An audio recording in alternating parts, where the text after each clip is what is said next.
มื้อนี้มันคำกดผิดสิไป66แต่ไป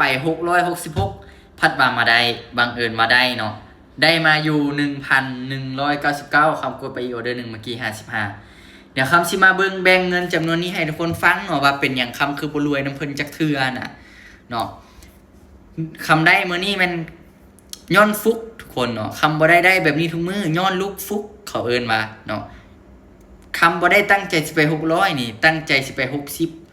66และมันไปหั่นน่ะ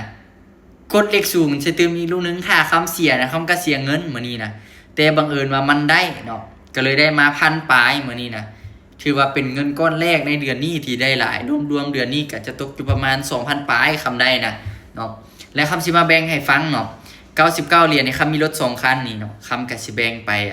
เติมน้ำมันรถ99เหรียญนี่คันละ40เหรียญก็จะตกประมาณ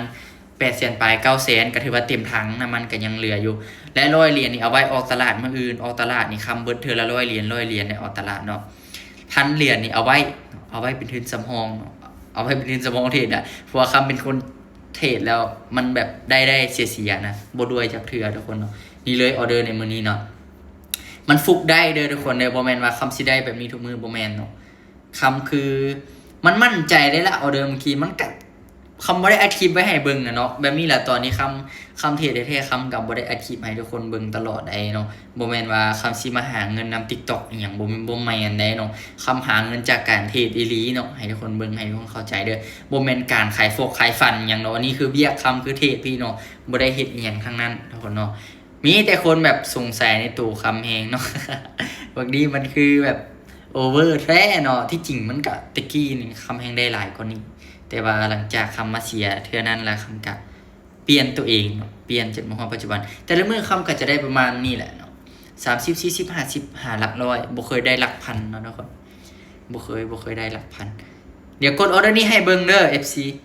เฮาบายได้ออเดอร์นี้แต่ว่าต้องระมัดระวังในคำกับระมัดระวังไป45เหรียญเองเดี๋ยวจะปรับเงินผิดเดี๋ยวเอาเงินไว้พอร์ตบ่เอาไว้ก็ได้บ่เป็นหยังเนาะ 2,000 นึงออเดอร์นี้มาเบิ่งว่าสิขึ้นบ่นี่นะเสียให้มันขึ้นนะเขาจึงสิได้เงินเพิ่มเติมน้ำมันค่าAmazonเด้เดี๋ยวเราเบิ่ง45เหรียญการเทรดไบนารี่มันเป็นแบบนี้แท้ๆทุกคนเนาะมันต้องมีได้มีเสียปะปนกันไปเนาะบ่แม่นว่าเฮาสิมีแต่เสียบ่แม่นว่าสิมีแต่ได้เดี๋ยวนี้คำเสียได้นี่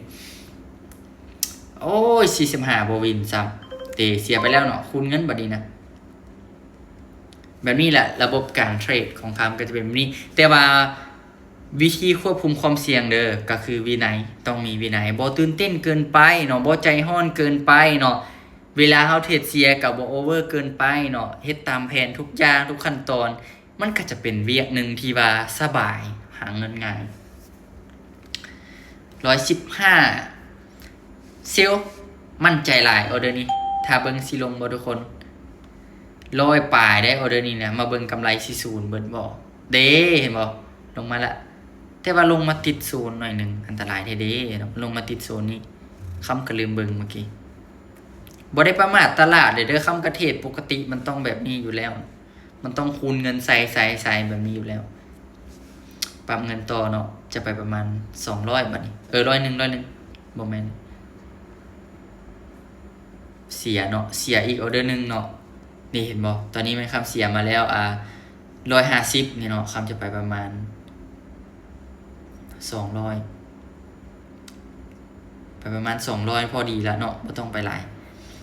ถ้าว่าได้ออเดอร์นี้แม่นถือว่าหยุดเนาะคำจะบ่เทรดต่อละถ้าเสียก็สิหยุดคือกันต้องได้รอถาวด้วยมั่นใจแท้ๆนะทุกคนโอเคบายเนาะมันอาจจะบ่ลงคำว่าน่าจะขึ้นเรื่อยๆล่ะเบิ่งจากกราฟเนาะขึ้นไปแล้วกดลงอีกละเย่แท้อย่าลงขึ้นไปเกือบ300ข้อยก็เสียดายเด้อเว้ยขึ้นไปอ้าวขึ้นแบบนั้นเดี๋ยวมาเบิ่งสิขึ้นได้บ่ทุกคนลุ้นนำกันสดๆขึ้นไปมันต้องแบบนี้โอเคสวยนี่ได้มาแล้วเนาะอย่าคำแคปจอไว้ก่อนไปอวดผลงานได้บ่ทันบ่นี่สดบ่มีการตัดต่อเด้อนี่เดี๋ยวมาเบิ่งกำไรเฮาขึ้นมาเท่าใดมันยังขาดทุนอยู่บ่นี่ โอ้กำไรขึ้นมา 1,200 ก็ถือว่าได้บ่แต่เฮาต้องเสี่ยงคูณเงินเด้อทุกคนเด้อเนาะมันเบิ่งเฮาต้องเบิ่งถึงความเสี่ยงเด้อก่อนที่คำสิได้เนาะเห็นบ่ถ้าบ่เสี่ยงสิไปได้ว่าทุกคนเนาะที่จริงคำก็บ่ได้เสี่ยงฮอด600บัดนี้ดอกหลายโพดบ่กล้าดอกเงิน600ก่อนสิหาได้บ่แม่นง่ายๆเนาะมันกดผิดทุกคนเนาะเข้าใจคำในเด้อ โอเค ไปก่อนคลิปนี้นะพอสำนี้ละบ๊ายบาย